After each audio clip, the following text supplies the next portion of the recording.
Bonjour tout le monde, bienvenue sur la chaîne de l'univers de l'ange, Cathy. Alors je viens spécialement via une abonnée qui, vous savez, j'ai une abonnée qui fait des recherches sur YouTube et d'autres plateformes. Et elle m'a dit qu'on parlait des Atlantes. Ouais, des Atlantes. Alors elle me dit oui, j'ai entendu qu'ils étaient grands, prise de conscience, plus évoluée, on parle d'eau, et oui, c'est une femme qui le dit, elle les a vus et ses guides, etc. etc. Eh bien, figurez-vous que cette abonnée a fait ses recherches et je vais vous faire écouter, pas entièrement parce que c'est trop long, une partie de ce que Guillaume Delage qui parle de la civilisation atlante.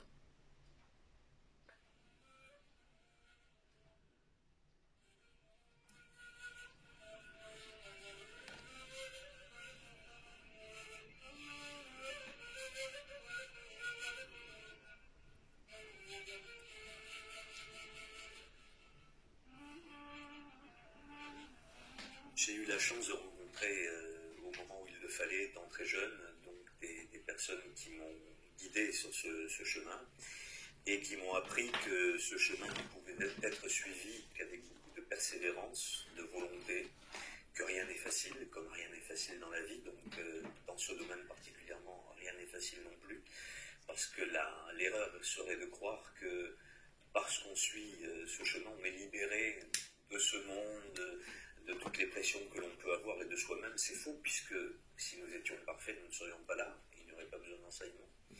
Donc, si enseignement il y a, ça veut dire que nous ne sommes pas parfaits et que, justement, il faut travailler avec volonté, persévérance et surtout beaucoup d'humilité, parce que personne ne peut se prétendre être un...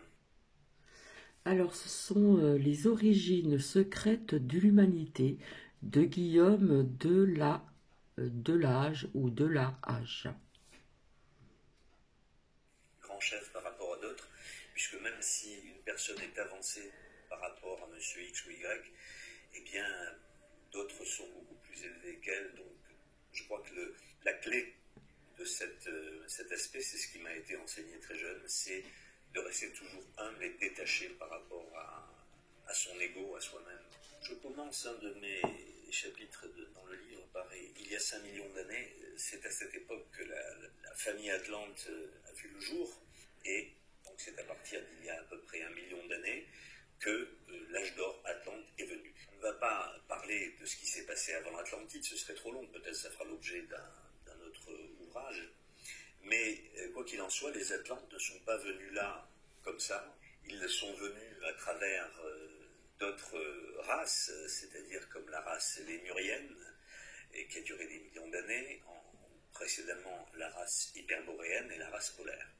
Les races qui se succèdent, nous sommes à la 5e race aujourd'hui, nous sommes la race aryenne. Alors, je voudrais préciser, comme je l'ai précisé dans le livre, parce que ces termes peuvent peut-être surprendre les auditeurs, quand j'emploie le mot race, et c'est pour ça que je l'emploie avec beaucoup plus de facilité, puisque je m'explique à ce sujet dans le livre, il ne s'agit pas d'une race discriminatoire, bien entendu. L'humanité, aujourd'hui, dans son ensemble, que ce soit les Blancs, les Asiatiques, les Africains ou tous les types de races, nous formons une seule et même race, ou une seule et même famille, si vous préférez. Alors on peut ôter le terme de race, parce qu'il prend une connotation péjorative aujourd'hui, mais pour moi il ne l'a pas. Hein. Je parle d'un ensemble de l'humanité. Donc à l'époque, l'ensemble des Atlantes, il y avait des Atlantes jaunes, noirs, blancs, etc., formaient la race Atlante. Donc l'humanité Atlante, la famille Atlante. Donc la race Atlante à l'époque était héritière de la Lémurie. Comme de toute façon chaque race ne peut pas se faire d'une manière tranchée et n'arrive pas là d'une manière spontanée, il y a toujours des mélanges qui se font d'une race à une autre. Quelles sont ces différenciations? Ça n'est pas la couleur de la peau, on s'en est expliqué, ça n'est l'ethnie, mais bien sûr, les ethnies changent. Si vous prenez une ethnie même asiatique aujourd'hui, ou même européenne il y a quelques années, est différente aujourd'hui parce que le monde a changé. Donc on parle ni de race, ni de sang, on parle pas d'ethnie, on parle de civilisation. Et de transformation, et c'est là où c'est important, dans la structure de l'être humain. Ainsi, par exemple, chez les Atlantes, ils avaient des possibilités psychiques que nous n'avons pas. Voilà ce qui différencie la race Atlante de la nôtre, entre autres. Donc, aujourd'hui, nous ne bénéficions plus de ces possibilités parce qu'il y a ce karma qui joue toujours. Si vous voulez, on reprendra cet aspect tout à l'heure. Mais les Atlantes, comme toutes les races, ou toutes les familles qui se dessinent, il y a 7 races qui constituent un globe. Donc, ces 7 races viennent à des moments donnés de l'histoire, et aujourd'hui même, il y a une approche de la 6e race qui commence à se faire dans notre 5e race, puisque dans 1000 ans à peu près, naîtra la 6e race. Cela étant dit, les Atlantes se sont succédés à travers des sous-familles.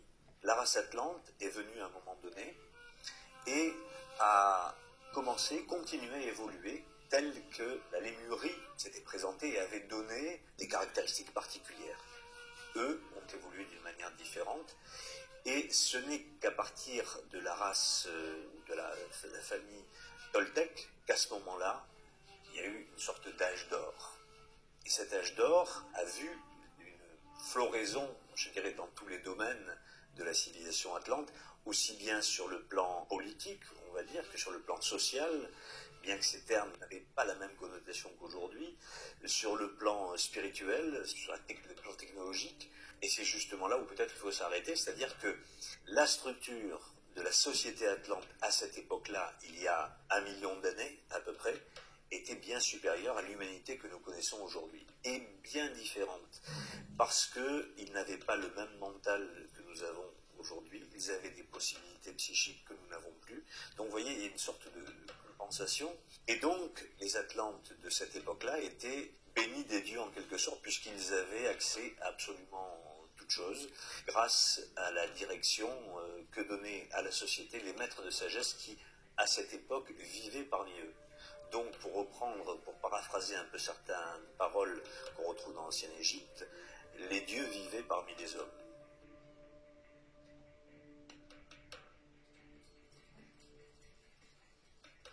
Qui étaient ces Atlantes? Eh bien, c'était des êtres, par rapport à nous, physiquement très grands, et la taille n'a fait que décroître depuis lors. Ils étaient physiquement très grands, 5-6 mètres, et puis ensuite ça a décru à 3 mètres, et donc d'une constitution, d'une robustesse extraordinaire. Ils ne connaissaient pratiquement pas la maladie, alors que nous sommes chétifs par rapport à eux, vraiment, à tout point de vue. Ils ne connaissaient pas les problèmes sociaux que nous connaissons, ils ne connaissaient pas les troubles que l'on peut connaître, ils avaient tout à leur disposition. C'était des enfants gâtés d'une certaine façon, bénis par les dieux, puisqu'ils avaient accès à beaucoup de choses auxquelles nous n'avons plus accès. Donc, ces Atlantes vivaient avec une structure différente, physiquement on l'a vu, psychiquement, eh bien, ils étaient beaucoup plus développés, ils avaient des perceptions qui avaient quand même diminué, parce qu'il faut dire que lors de la civilisation lémurienne, l'œil central, c'est-à-dire le 3e œil, donc avec toutes les possibilités que ce 3e œil peut offrir, était beaucoup plus développé.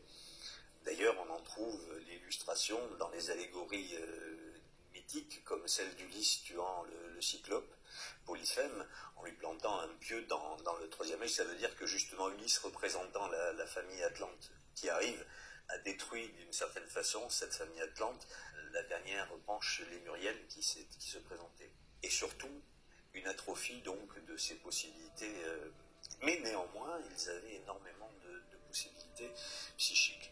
Mentalement, ils étaient moins évolués que nous. Pourquoi? Parce que dans l'arc de l'évolution, on va de plus en plus dans la densité. Et là, nous sommes, avec notre 5e race, dans, je le répète, race étant humanité, bien entendu. Nous sommes dans cette 5e race, dans la partie la plus dense. On ne peut pas être aussi bas que nous sommes aujourd'hui, à tous les niveaux, inclus et prisonniers de la matière. Les autres races qui nous ont succédé et celles qui vont venir après nous seront plus subtiles. Et à nos yeux, elles seront, la 7e race par exemple, à nos yeux, c'est important, la 6e et la 7e race, si on pouvait voir des êtres humains que nous serons plus tard, nous ne les verrions pas. On verrait des formes fluides, comme des fantômes en quelque sorte. Est-ce à dire que nous vivrons dans des formes éthérées? Non. Ça veut dire que notre évolution nous aura permis d'être plus subtils, donc nous vivrons plus tard dans un monde plus subtil, mais un monde qui sera préhensible pour nous. Tout est énergie. Quelle différence y a-t-il entre l'énergie la plus haute et l'énergie la plus basse qui est la matière? Rien. Il n'y a aucune différence, sinon une densification. Je vous donne un exemple. Prenez de l'eau. Vous la faites bouillir, elle devient de la vapeur, éthérée. Vous la mettez dans un congélateur, ça devient de la glace, d'une dureté énorme. Donc c'est là la différence. Tout est énergie. Il n'y a pas autre chose que l'énergie qui existe dans tout l'univers. C'est simplement une différenciation de degrés de perception. Donc, bien entendu, nous serons différents et nous sommes actuellement, pour finir cet aspect-là que je viens d'exposer, nous sommes actuellement dans une densité extrême. Et c'est pourquoi nous avons des difficultés à nous extraire de ça, et c'est pourquoi nous ne croyons que ce que nous voyons, etc., etc. Parce que notre constitution est faite de telle façon que, à chaque fois dans une évolution, les Atlantes devaient maîtriser le plan psychique, ils avaient le mental, mais nous avons une évolution supérieure mentalement par rapport à eux. En conséquence, le combat d'un être humain, c'est à chaque fois de se parfaire dans un degré supérieur. Nous avons cette possibilité aujourd'hui de toucher un peu plus au plan mental que ne pouvait le faire, et donc par conséquent nous avons moins besoin, je dirais, du psychisme. Notre but est bien entendu de parfaire le plan mental, mais aussi, puisque nous avons toujours ces restes atlantes qui sont là, c'est-à-dire de maîtriser également le plan psychique. Donc nous avons ces deux, et c'est pourquoi nous sommes pris entre ces deux tendances, je dirais. Vous avez des personnes qui sont beaucoup plus axées sur la sensibilité et d'autres plus sur l'intellect. Et en fait, c'est un mixage des deux qu'il faut faire, c'est-à-dire arriver de toute façon à structurer toute notre nature, notre personnalité déjà d'une part, pour toucher à quelque chose de plus haut qui est en nous.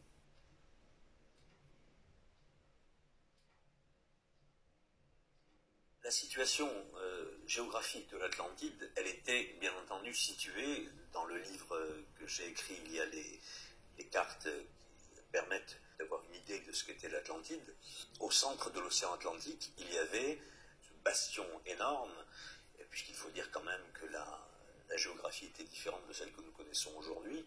Donc une partie de l'Amérique du Nord est incluse dans la terre Atlante, une partie de l'Amérique du Sud également, et donc il y avait des prolongements. Et au fil des siècles, des millénaires plutôt, eh bien il y a eu des effondrements, comme la Terre en a toujours connu, et comme elle en connaîtra encore. Donc les fins du monde de ce type-là sont loin d'être finies, il y en aura encore. Et notamment à chaque fin de cycle, de race, etc., etc. Donc, la géographie était différente, mais il faut dire quand même que bien que la civilisation atlante soit concentrée au centre de l'océan Atlantique, la civilisation atlante était répandue sur toute la planète, y compris jusque dans certaines parties de l'Afrique. D'ailleurs, on retrouve dans les têtes olmèques, ces fameuses têtes, vous savez, gigantesques, on retrouve des aspects négroïdes, et bien tout simplement parce qu'il y avait des Atlantes noirs et qui pouvaient passer plus facilement par les terres, donc puisque la géographie était différente. Alors il y a eu des effondrements, il y a eu ce qu'on appelle le grand déluge, c'était il y a 869 000 ans à peu près, où là tout s'est effondré et il y a eu après un exode colossal, donc sur la partie plus ou moins celle qu'on connaît aujourd'hui, qui est la partie de l'Europe, tout à fait différente, puisque c'est à ce moment-là que les Alpes se sont soulevées, etc. Il y a eu des cataclysmes impressionnants, et ils se sont réfugiés en Inde. Donc. Voilà comment sont déroulés les différents cataclysmes. Il y a eu ensuite, il y en a eu un il y a 200 000 ans environ, il y a 80 000 ans, et puis il y a à peu peu près 12 000 ans, le fameux cataclysme de la petite île qui restait, mais qui était quand même très grande, dont parle Platon, qui était Poséidonis, donc cette île où il n'y avait qu'une civilisation atlante complètement dégénérée, déjà qui, comme le dit Platon, se battait à l'arc et à la flèche. Donc vous voyez, on n'était plus dans cette civilisation atlante extraordinaire. Poséidonis, c'était le reste, si vous voulez, de toute cette île immense qui était au centre de l'océan Atlantique.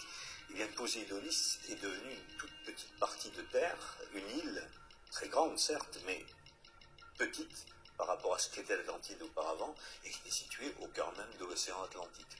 Et donc, beaucoup d'auteurs par le passé parlent justement de la difficulté de circuler sur l'océan Atlantique, parce que c'était une mer de boue, c'était par les fonds marins, par la vase, par tout ce qui était ressorti, ce magma, etc., l'océan Atlantique était vraiment difficile d'accès, à cause de tous ces effondrements successifs, et puis le dernier effondrement donc de Poséidonis. Et à l'époque de Poséidonis, il y a 12 000 ans, la géographie de la Terre était à peu près celle qu'on connaît aujourd'hui.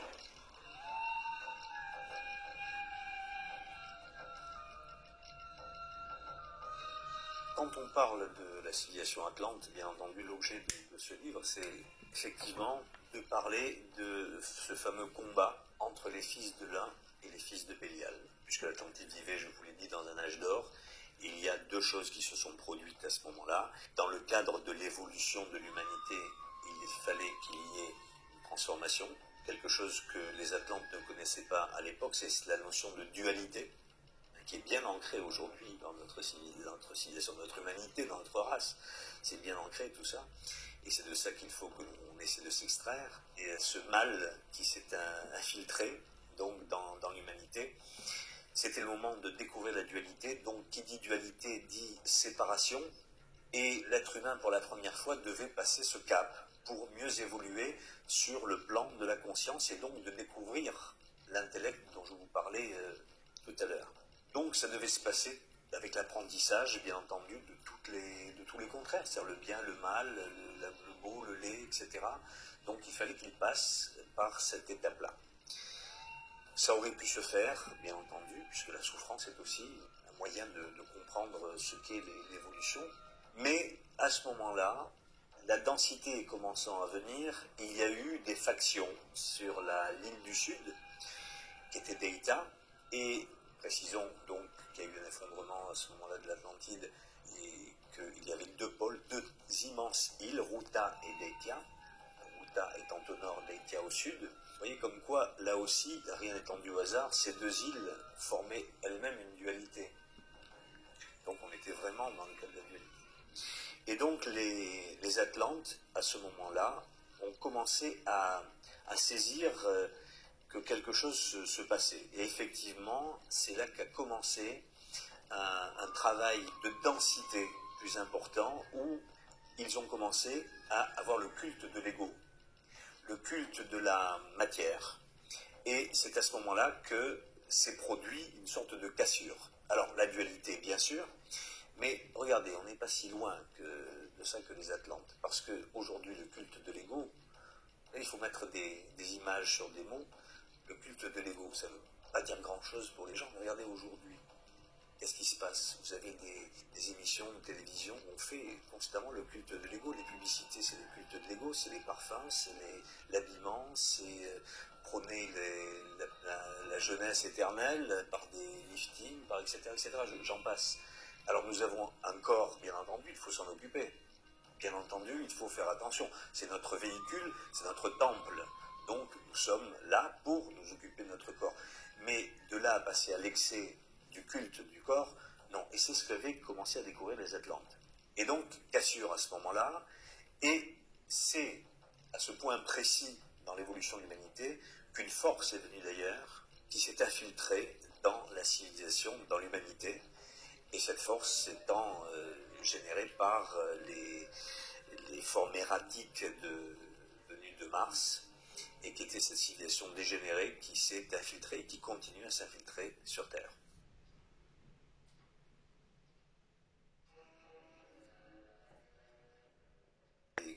L'Égypte était un comptoir atlante, bien sûr. Il y en a eu plusieurs d'ailleurs, hein, il y en a eu plusieurs. Il ne faut pas oublier qu'avant qu'il y ait des comptoirs, les Atlantes, comme je vous l'ai dit, étaient déjà un petit peu partout sur Terre. Ils avaient des comptoirs, on peut même dire comptoirs, oui, parce que c'était des comptoirs économiques, par de la civilisation de Tartessos, etc., ce qui est autre chose, mais enfin, toute cette partie proche de l'Atlantide était effectivement des comptoirs. Des représentations, peut-être, ce serait un mot plus exact, de la civilisation atlante. Alors, bien entendu, il y a eu l'Égypte, mais avant ça, il y a eu l'Inde. C'est quand même l'Inde, et c'est pour ça que l'Inde est si importante aujourd'hui encore. Non pas par les religions de l'Inde, mais parce qu'elle a été, et elle est depuis toujours, le bastion, le relais de la Terre. Il faut savoir qu'au-delà de l'Inde, il y a le Tibet, et ça n'est pas pour rien. Bien sûr, le Tibet, avec l'amaïsme tibétain, ne représente pas tout à fait, dans ce que nous connaissons, je précise, la tradition hermétique. Mais en allant plus loin dans les connaissances bouddhistes, nous trouvons exactement la tradition hermétique. Et c'est un bouddhisme qui n'est pas ouvert à tous. Donc, l'Inde, le Tibet, est quelque part, on peut chercher longtemps parce qu'on ne trouvera pas, quelque part dans le désert de Gobi, Shambhala. Shambhala est le centre mondial, le centre de lumière du monde, si je puis dire. Alors c'est un terme un peu pompeux, tout ça, mais il faut savoir que c'est là que réside toute la hiérarchie de la Grande Loge. Donc, pour continuer, est-ce que ça vous dit quelque chose sur YouTube, Shambhala? J'ai vu des personnes habillées simplement, qu'ils étaient grands, etc., etc. Shambhala ou Shambhala. Donc voilà. Donc cet abonné qui fait des recherches, eh bien voilà, j'ai fait aussi donc mes recherches de mon côté et je vous ai partagé ce que vous avez entendu. Donc quelque part, faut arrêter de prendre les gens pour des imbéciles. Cette personne qui a parlé donc de la civilisation d'Atlantide. On ne parle pas de reptiles. Voilà. Bon, j'ai pas tout, je vous ai pas tout mis parce que ce serait très très long. Donc, si cela vous intéresse, écoutez, faites vos recherches. C'est très facile sur YouTube. Il y a vraiment le choix. Hein, vous avez l'embarras du choix. Donc, Shambhala, voyage astral, j'ai vu Shambhala, etc., etc. Donc, faut arrêter de prendre les gens pour des imbéciles. Il y a des personnes qui font des recherches, comme je vous l'ai dit, via donc cet abonné qui fait des recherches et qui m'en fait part. Je ne suis pas là pour juger ni quoi que ce soit. Je dis simplement, faut arrêter de prendre les gens pour des imbéciles, tout simplement. Voilà. Donc les voyages astro, oui, j'y crois. Il n'y a pas de souci. Mais de dire le mot Shambhala qu'on emploie ici, là, où vous avez entendu sur Guillaume de la Hage, ou de la AH, je ne sais pas comment ça se dit, qui en parle très très bien. Je n'ai pas tout mis, donc si ça vous intéresse, vous cherchez sur YouTube, vous faites vos recherches et vous allez trouver. Donc voilà, cet abonné qui fait des recherches, et tout de suite, moi, ça me fait tilt, et de mon côté, je fais mes recherches, et je vous ai donc fait écouter exactement des mots-clés que cette personne a employés sur YouTube en ce qui concerne la civilisation Atlante. Shambhala, des êtres qui étaient grands, etc., etc. Bon, là pour l'instant, jusqu'à présent, on n'a pas parlé des reptiles. Voilà, donc il y a peut-être des personnes qui vont mal le prendre. Je suis juste là pour vous dire, via cet abonné qui fait ses recherches, de faire attention, parce qu'on vous fait gober n'importe quoi, c'est-à-dire le voyage astral, les voyages astraux, oui, j'y crois personnellement, puisque cela m'est arrivé, mais de là à prononcer les mêmes mots que l'on entend ici sur cet homme qui a fait des recherches, qui a fait des livres, faut pas non plus abuser, quoi. C'est tout, quoi. Voilà. Par contre, je vais rebondir tout à l'heure assez rapidement via ce que j'ai sorti au niveau de cette pleine lune. Du 21 septembre 2021.